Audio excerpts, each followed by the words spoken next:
नमस्कार मित्रों, केंद्र सरकार के द्वारा बुलाई गई ऑल पार्टी मीटिंग खत्म हो चुकी है और सभी पार्टीज ने एक स्वर से इस जघन्य हत्याकांड की निंदा की है। साथ ही साथ उन्होंने केंद्र सरकार को पूरा समर्थन देने का वादा भी किया है ताकि वो जो भी उचित कदम है वो ऐसे गुनाहगारों के खिलाफ उठा सकें। बताते चलें कि कल केंद्र सरकार ने कुछ कड़े कदम पाकिस्तान के खिलाफ उठाए हैं। उनमें से है अटारी वाघा बॉर्डर को बंद करना, एक जो स्टेटस था डिप्लोमेटिक पाकिस्तान का उसको डाउनग्रेड करना और जितने भी वीजा थे, चाहे वो सार्क वीजा हो या पाकिस्तानी वीजा, उन पर भी उनको कैंसिल करने का भी कदम उठाया गया है। लेकिन जो सबसे महत्वपूर्ण कदम है वो है इंडस वाटर ट्रीटी पर रोक।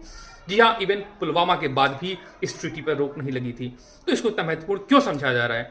दरअसल पाकिस्तान के हुक्मरान ने यहां तक भी कहा है ये एक इंटरनेशनल ट्रीटी है, तो भारत एक तरफा कैसे इस ट्रीटी पर रोक लगा सकता है।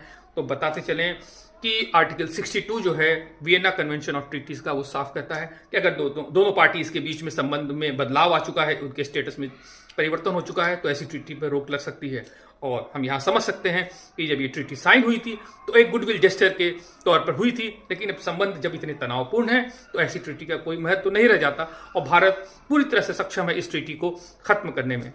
पाकिस्तान के लिए इतनी महत्वपूर्ण इसलिए भी है, कुछ दिनों पहले जनरल मुनीर ने अपने एक जहर बुझे भाषण में कहा था कि कश्मीर हमारी जगुलर वेन है, शाहरग है, एक बहुत क्रिटिकल है हमारे लिए।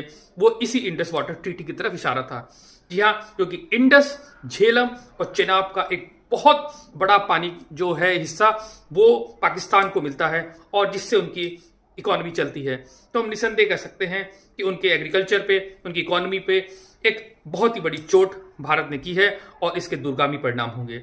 आगे इस संबंध में जो भी अपडेट होगी हम आपको बताएंगे। शुक्रिया।